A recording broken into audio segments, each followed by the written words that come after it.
Cause. That's the Nothing Personal Word of the Day. Good morning. It is Wednesday, January 3rd, 2024. Cause, as in termination for cause. As in what the Tampa Bay Rays are trying to figure out if they can do to Wander Franco.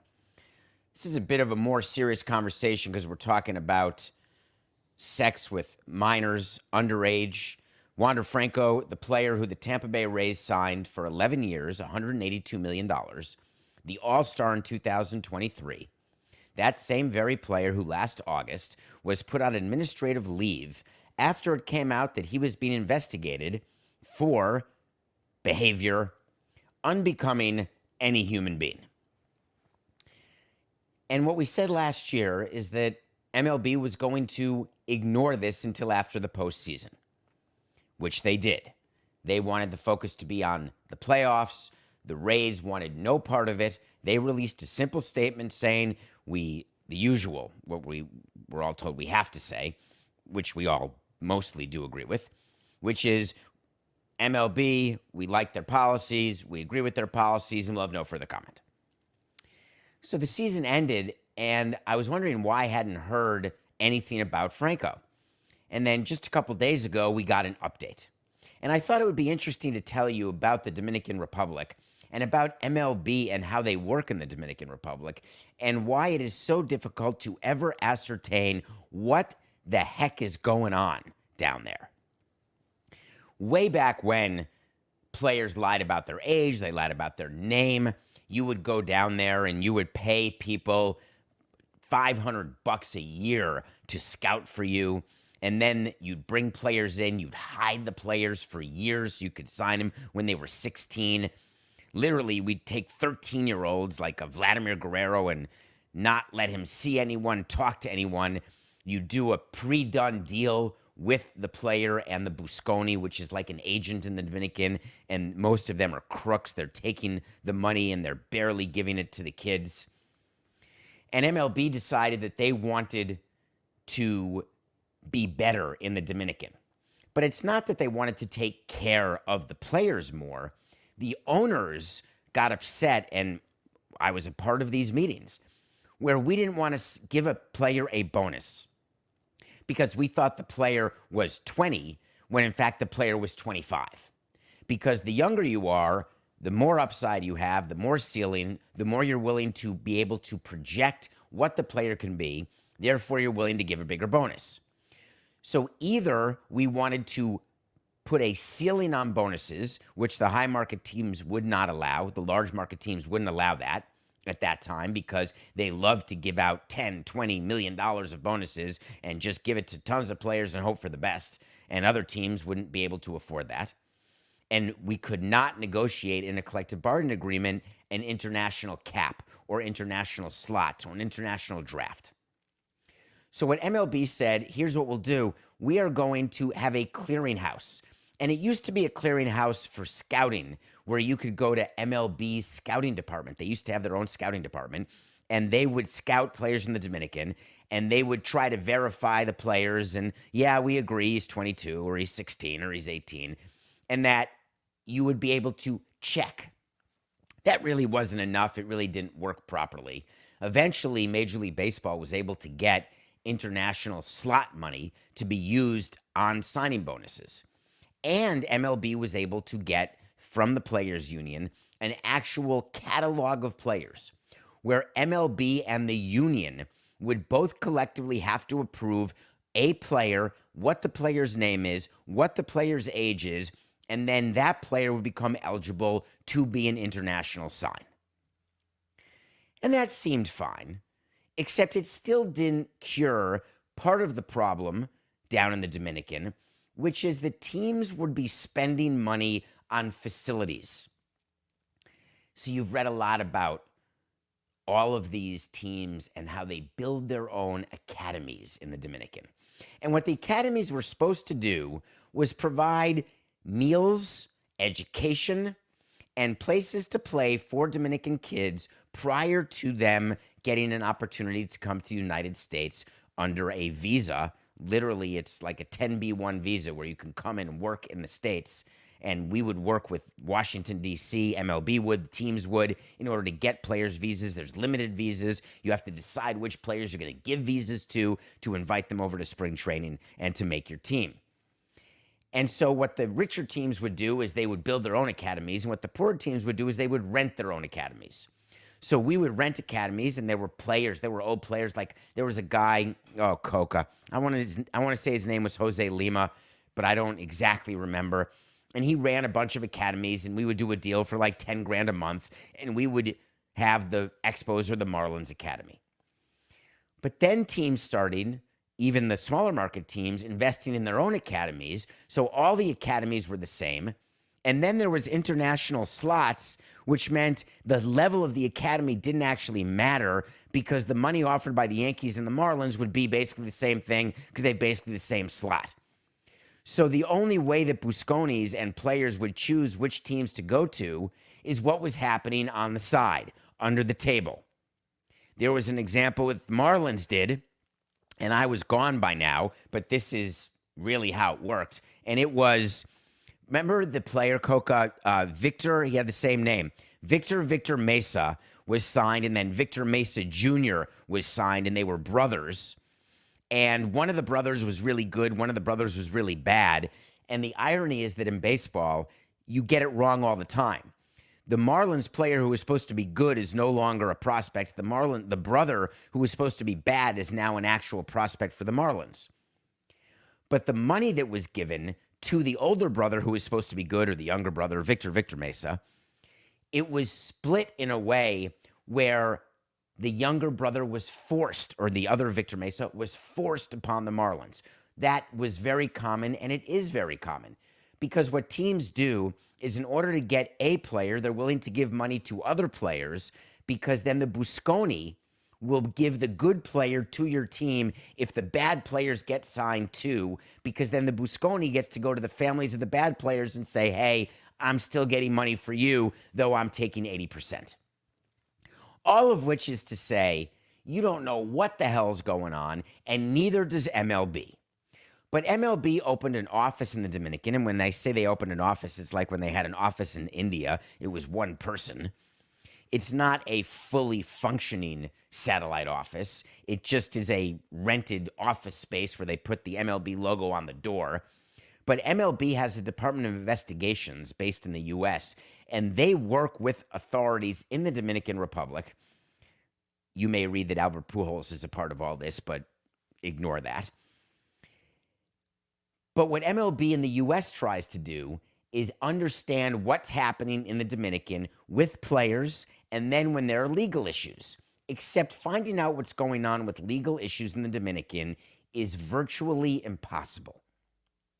The reason why Major League Baseball has not suspended Wander Franco or finished its investigation is they are having a very difficult time figuring out what's going on. In the United States, when there's an investigation, like with Trevor Bauer, they get information in real time from the investigators in the particular state, whether they're federal or state. They speak to MLB's DOI. In the Dominican, it is much harder to get any information, and information you do get, it's much harder to rely on. So MLB is stuck in a position where they can't do a thing with Wander Franco. Wander Franco is being investigated for this activity with underage women. He was called in to be questioned by Dominican authorities who have been investigating him for months. He blew it off. And then there was a warrant made for his arrest. And a lot of attention got made because Wander Franco got arrested. Except he was not arrested for sex with underage girls. He was arrested for what we would call contempt of court. He was arrested for what we would call ignoring a subpoena, where he did not show up to be questioned. He then showed up, except he is still currently behind bars. Today is the day that he gets arraigned. Arraigned is a concept that we use in the U.S. It's a constitutional right where you get to appear before a judge, and the judge gets to say, you may get out of jail on bail, or you are staying in jail, we're not granting you bail. The Dominican laws, it's not exactly like the United States. Your constitutional rights are not exactly like the United States. So we don't know what will happen with Wander Franco today. But what we do know is that the Dominican authorities are going to say today, on the charge of not appearing, whether or not he should stay in prison. And they're going to get an update, the judge will, from the investigators as to what's happening with their investigation into his activities. Meanwhile, Major League Baseball waits. Meanwhile, the Tampa Bay Rays wait. When we had a player who was in that position, you speak to the commissioner and you get updates as often as you can because you have to plan for your payroll.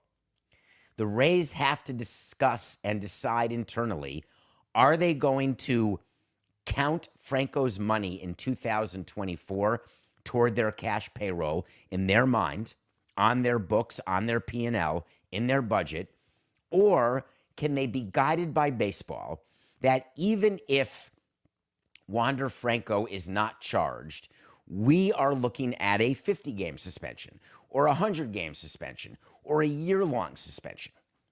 So the Rays are getting as much information as they can and making decisions financially based on what they're told. However, what they're also trying to do is figure out how to build a case to terminate his contract for cause. And you may ask, why would they want to terminate his contract for cause? And the answer is the Rays, who don't often give out contracts like they did, an 11-year, $182 million contract, have decided internally that no matter what the result of the investigation is, Wander Franco is no longer part of their plans. They no longer want to have him on their team, and they no longer want to pay him. In baseball, when you sign a guaranteed contract, there's only one way to make it unguaranteed, and that is a termination for cause. Part of the contract says that if you are convicted of a felony, your contract may be terminated for cause. And I said convicted, not charged. So if Wander Franco is convicted of a felony, they will terminate his contract for cause. But what is not specified, is it a felony in the Dominican, a felony in Venezuela, a felony in Antarctica? A felony in the United States is clearly termination for cause. There is some room for discussion about convictions of felonies other places. Why is that? Because the union, from their perspective, is pretty simple in what they say. We don't really know the legal system in the Dominican. We don't want to put our players at risk of you terminating a player for cause when you only want to terminate him for bad performance. Bad performance.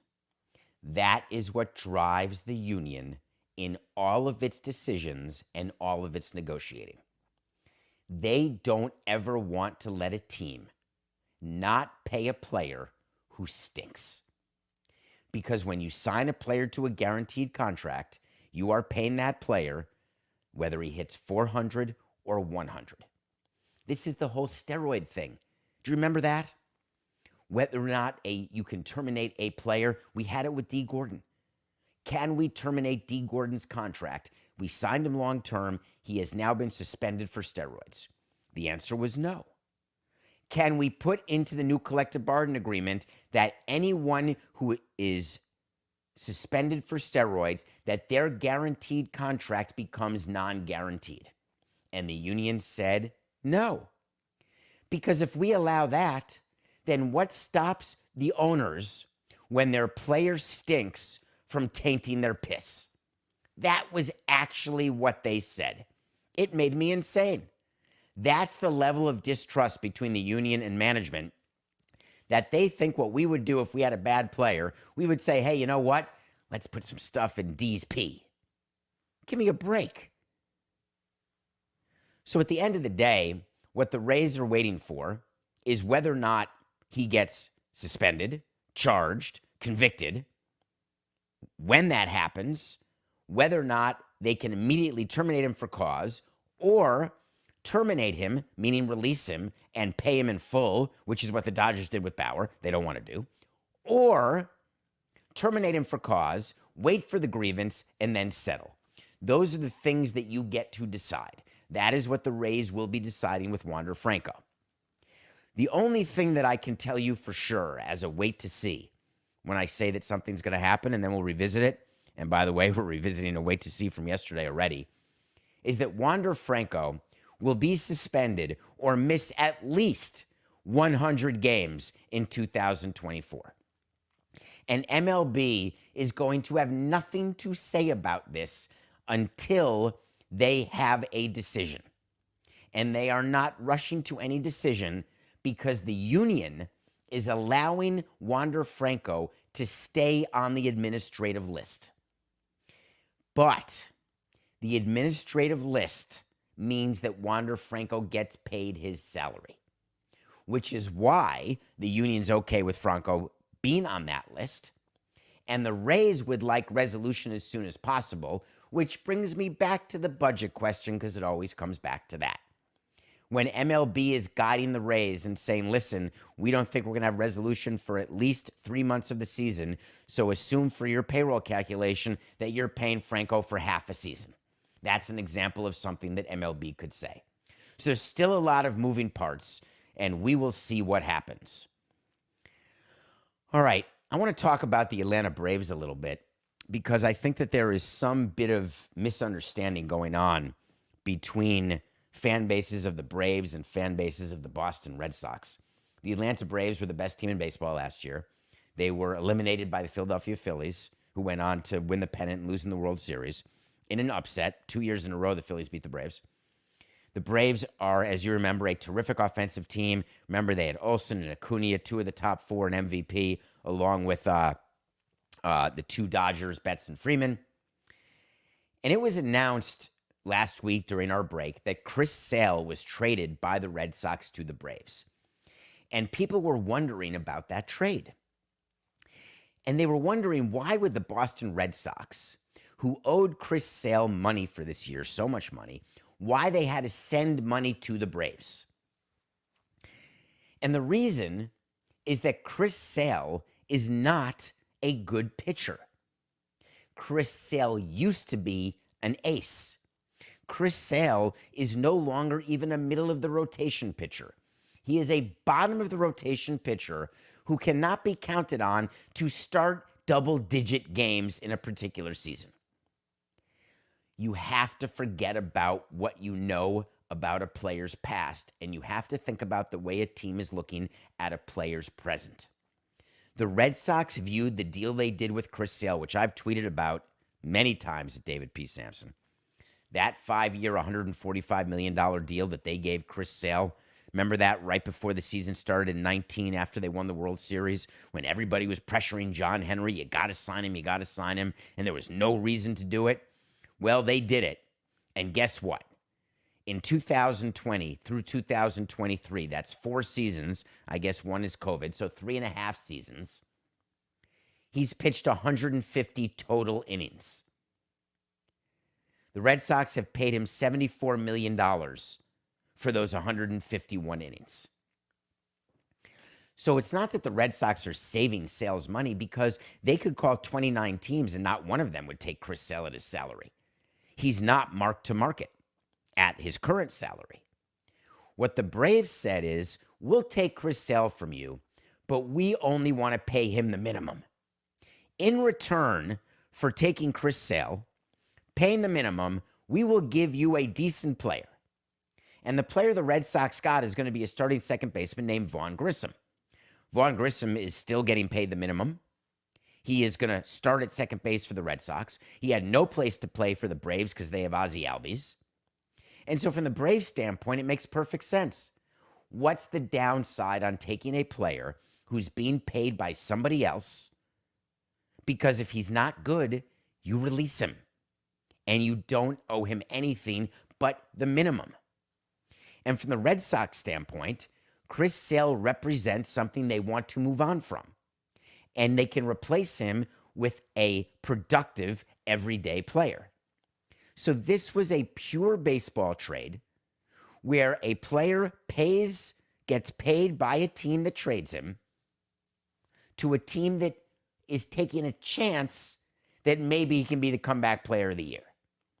Now, the Braves already have a player like that in Charlie Morton, who is 40 years old. They're paying $20 million to, except Charlie Morton worked out great for the Braves, and Chris Sale likely won't. But all of the talk about the Red Sox finances and all of the talk about the Braves taking on Chris Sale because they can't take on any more money because their luxury tax bill, so therefore they're looking for cheaper players with bigger upside. Chris Sale is not that. Chris Sale is like a depth piece. He's someone, if you get a few starts from, great. And if he's what he could have been or was, great. But if not, get rid of him. If he says one bad thing in the clubhouse, get rid of him. If he does one thing off the field, get rid of him. If he gets injured, get rid of him. So from the Braves standpoint, no problem. From the Red Sox standpoint, nothing's changed, but they have a second baseman. But for whatever reason, so many people have been talking about the Red Sox, and it came up yesterday. Anger by Red Sox fans that John Henry, the owner of the Red Sox, could maybe sign Mbappe in Liverpool, but not sign anyone for the Red Sox. And I almost had an emergency podcast because I was so frustrated by people's conflating ownership. What do I mean? The Boston Red Sox are owned by a group called Fenway Sports Group. Fenway Sports Group has a bunch of investors. The leads of Fenway Sports Group are John Henry and Tom Werner. LeBron James is an investor in Fenway Sports Group. You have to picture it as a holding company. What a holding company is, it's a company that holds assets. One of the assets is the Pittsburgh Penguins. One of the assets is the Liverpool Football Club. One of the assets is the Boston Red Sox. One of the assets is the network, Nesson, a percentage of Nesson. They actually have a percentage of the network where the Penguins play and the Pirates. The holding company does its own financials. Each individual asset does its own financials. The profits and losses from each of the companies both stand on their own, but also are reflected in a macro financial set of statements of Fenway Sports Group.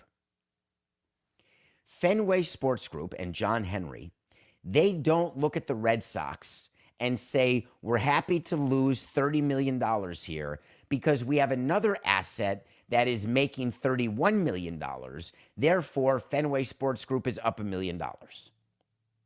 Holding companies require that each, and they should require, and the ones who don't do well, is that each of the entities in the holding company, each of the assets held by the holding company, can stand on their own 2 feet. The way I try to explain this to people is that pretend that you own 10 franchises of Chick-fil-A. Are you willing to own a 10th franchise of your 10 that loses money because 1 through 9 make money? Therefore, as an owner of 10, you're making money, but the 10th Chick-fil-A loses money. You close the 10th Chick-fil-A, or you sell the 10th Chick-fil-A, or you find a way to make it profitable. You do not ever fund the losses of an asset with the gains of another. It is a terrible plan. Think about it in your own life, in your own business. Does it make sense when you've got something that loses money that you ignore it and you say no problem because we're doing so well over here? You would never do that. Because what you're doing is you're taking away from the greatness of one of your assets because it's forced to prop up one of your underperforming assets. There are certain entrepreneurs who are willing to do that. They dismiss it as something called a loss leader. We're willing to lose money on this Chick-fil-A because it's in a certain neighborhood that we want to provide a Chick-fil-A to because we want to be seen as someone who is a champion of the neighborhood. Okay. I'm willing to even entertain that as a notion. But that doesn't apply to sports teams and to conglomerates like Fenway Sports Group. And all of this happened because people read a simple tweet. And the tweet was that, according to a source, the Red Sox are telling free agents that they need to shed more payroll before pursuing free agents aggressively. And I said, that's complete horse hockey. The Boston Red Sox would never say to an agent, we cannot negotiate with you until we get money elsewhere, until we release another player, until we somehow trade another player. Why wouldn't the Red Sox say, hey, we can't sign this free agent until we sign another corporate sales agreement with Liverpool? We can't sign another player with the Red Sox until we get a better suite deal where the Penguins play. That's not how the business is actually done. You never would say to a player or the player's agent that we have to do X before we can do Y. You just don't do Y. And the Red Sox are not acting the way they are because of what's going on in Liverpool or Pittsburgh. They are all completely separate. So all I ask is, when you're evaluating what your teams are doing, because this is the time of year when people are saying my team has done nothing, because there's lists everywhere. My team spent $1 billion in free agency. My team spent $0 in free agency. My team, the Cubs, got a manager for $40 million, but then didn't sign any players. Please know that what teams are doing is not at all paying attention to free agent amount of money spent with other teams. They're not reacting to what other teams are doing. They are running their own team and their own business. As an example, the Los Angeles Dodgers. They are not running their business because they want to somehow show that they're bigger and badder than the Mets, or that they want to have a bigger luxury tax bill than the Mets, or that they want to show to the San Diego Padres, screw you, you're not us. Or they want to do anything other than use the money that they have to accomplish the goals that they've set out for themselves. So when they signed Ohtani to that deferred deal, and they had money in their mind to sign Yamamoto, they offered Yamamoto a deal, but the deal that they offered Yamamoto was not materially different than the deal that the Yankees offered or that the Mets offered. Yamamoto simply chose the Dodgers. So as much as I want to blame the Dodgers, because that's what the word is, I'm not.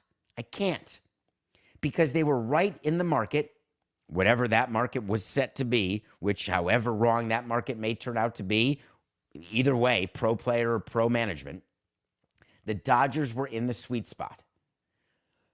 But word came out yesterday, or a couple days ago, I can't remember, Coca, about the Yamamoto contract, and I was fascinated by it. The Yamamoto contract was negotiated by Joel Wolfe. Joel Wolfe is the agent that I negotiated with for Giancarlo Stanton. Joel Wolfe is one of the best agents in the business. The Yamamoto contract had something in it that I had never seen.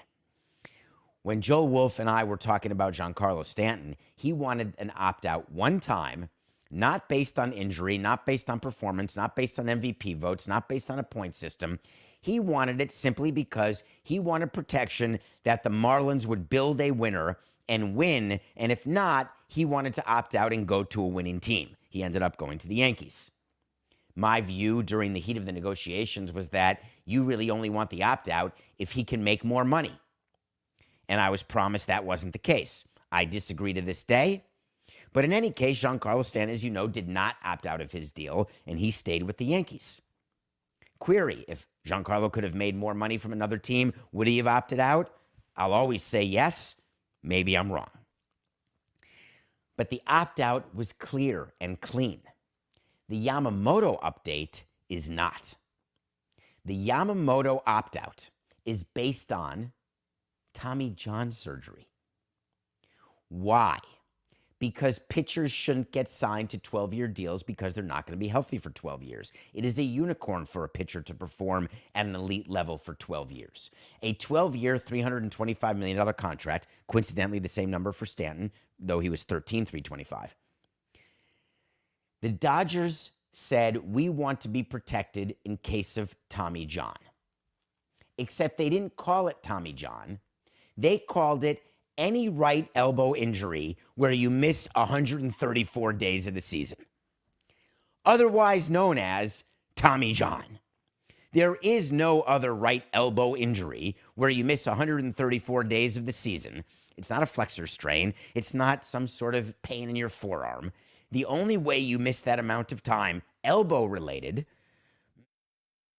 is Tommy John, especially when it's consecutive, which is what this opt-out says. So if Yamamoto misses 134 consecutive days with a right elbow injury, the opt-out for Yamamoto comes after 8 years of his contract or after 10 years, when the player's either 33 or 35 years old. But if Yamamoto is healthy, he then has the right to opt out. I want to get this exactly right.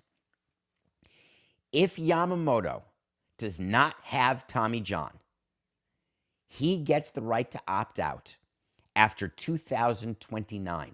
That's after 6 years. He'll only be 31 years old.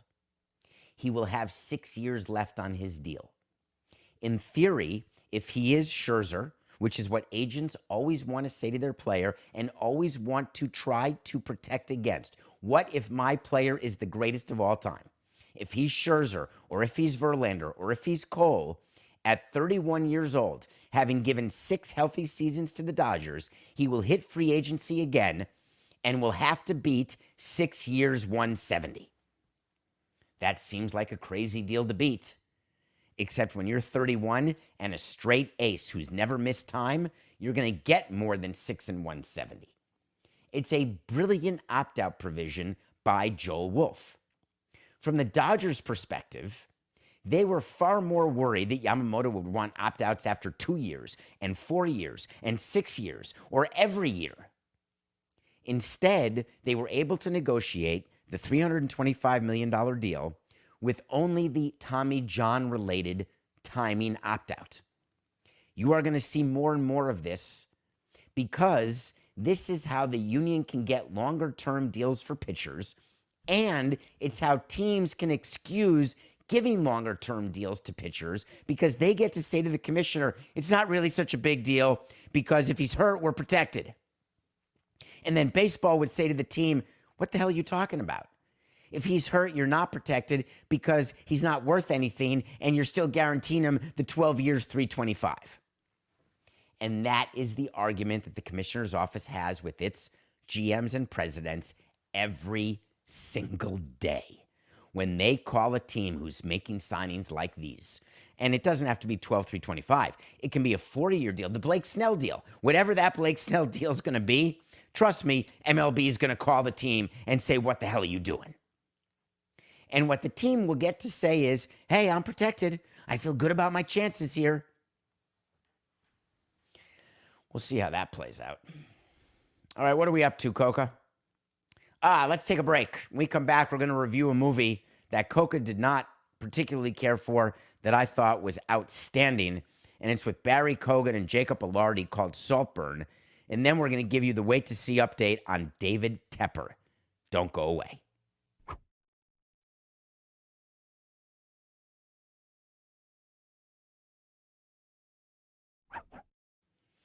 Saltburn.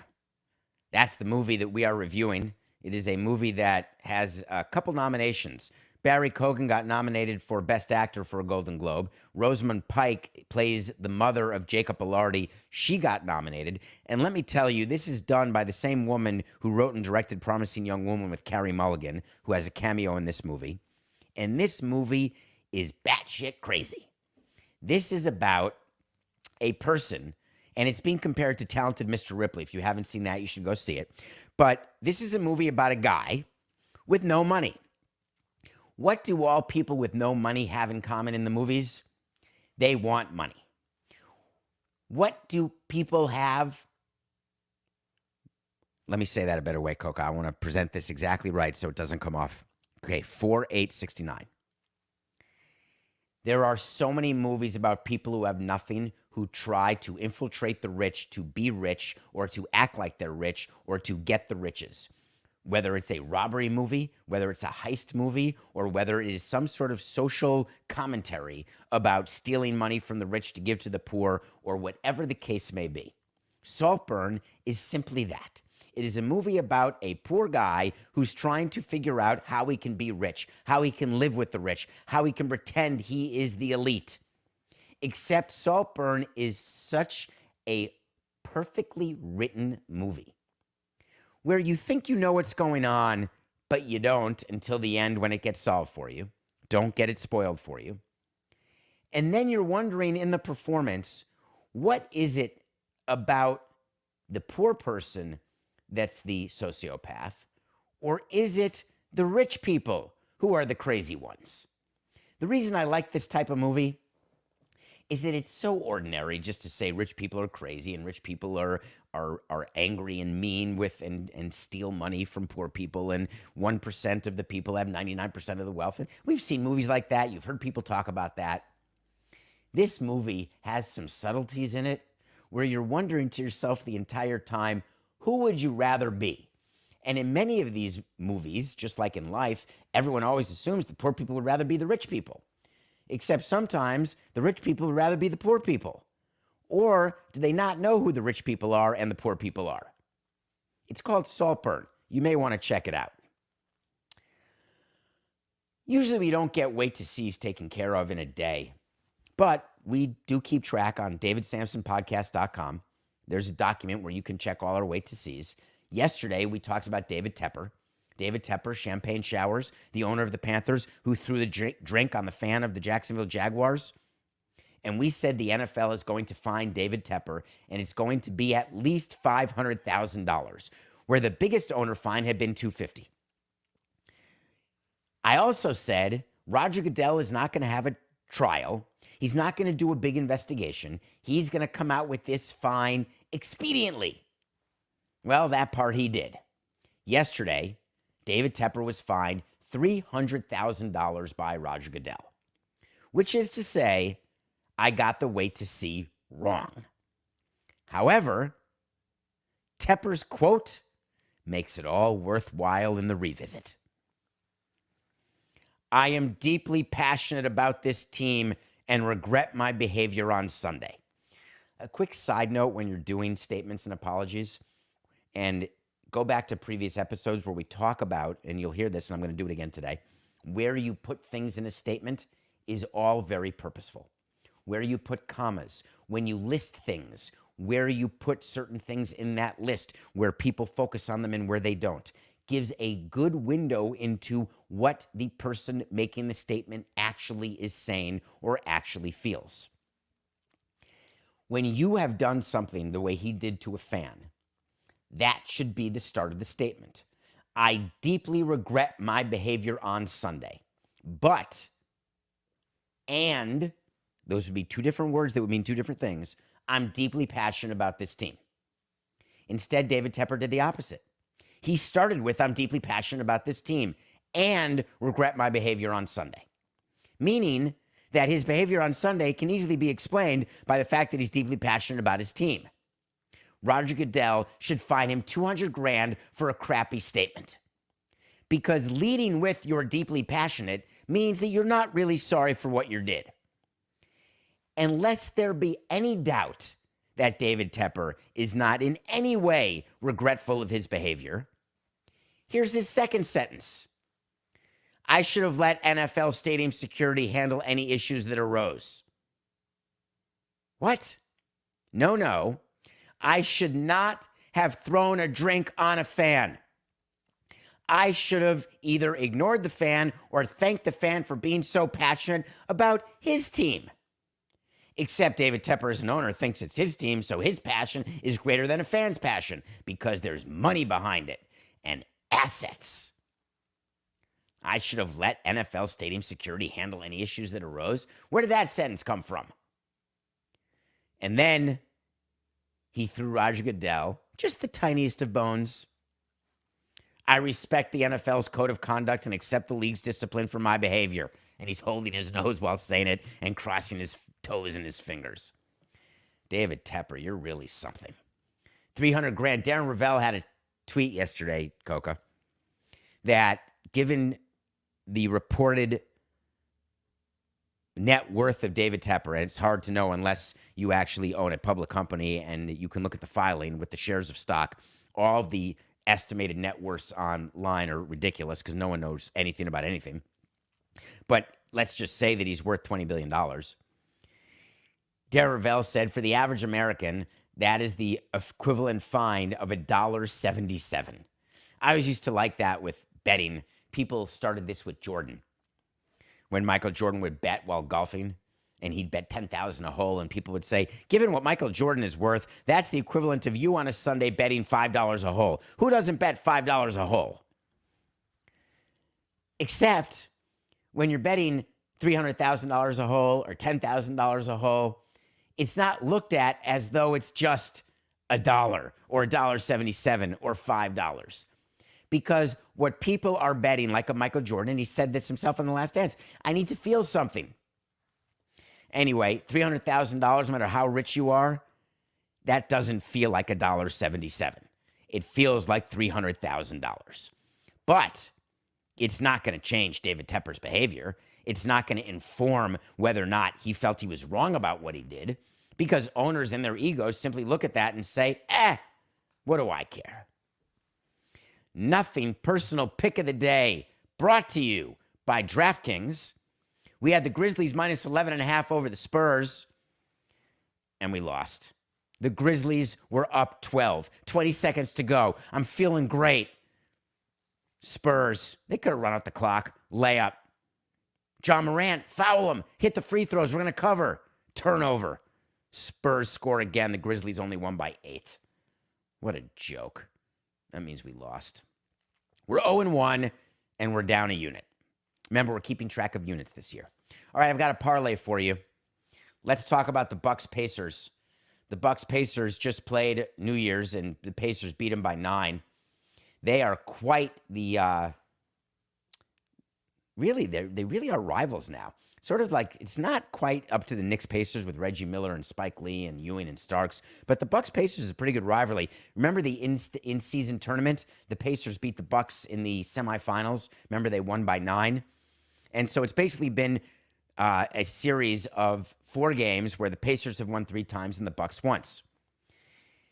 The NBA schedule is such that they have all these back-to-backs now. Home and homes, home and aways. Very interesting schedule based on traveling and players not wanting to travel.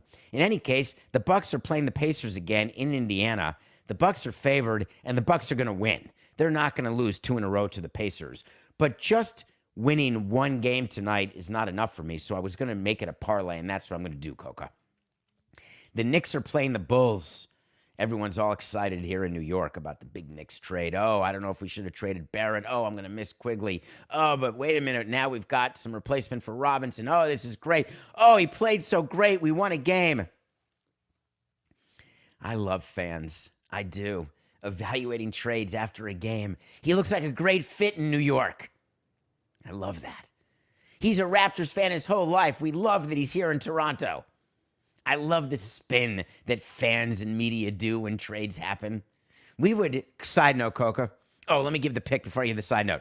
We're doing a parlay, Knicks and Bucks, but money line. Don't take them to cover, take them to win. Knicks and Bucks to win. We're going to get plus 106 for that, so we can win a little over a unit. Knicks, Bucks in a parlay. The side note is that when we would make, I don't know if we have time, Coca, I'll make it quick. When we would do trades, we would try to predict what the public response would be. And this was before Twitter and after Twitter, but mostly before Twitter. And so it would be mostly from beat reporters or from mailbags where fans would call in or write in, or whether or not we'd get an email or a call. We'd try to predict what fans would say. And one of the most popular things that we would do is tell me after 3 games. Because if we go 0-3, or the player doesn't play well, or the team doesn't play well, then it's the worst trade of all time, even if it's for a bunch of minor leaguers who have a chance to be some of the best in the game, or if it's for a player who we know is really good but starts off badly. There's myriad things that can happen in a trade scenario. But evaluating a trade after a game and trying to say, oh, this looks good, that always would make us laugh. All right, Coca. And everybody else watching live on Nothing Personal with David Sampson YouTube channel, don't forget to subscribe and enjoy our videos because we're live at 8 a.m. every day, which means we'll be back tomorrow. I'm going on Levitard now at 9 a.m. live Eastern in about 15 minutes, but I'll be back here for another edition because it's just business. This is Nothing Personal.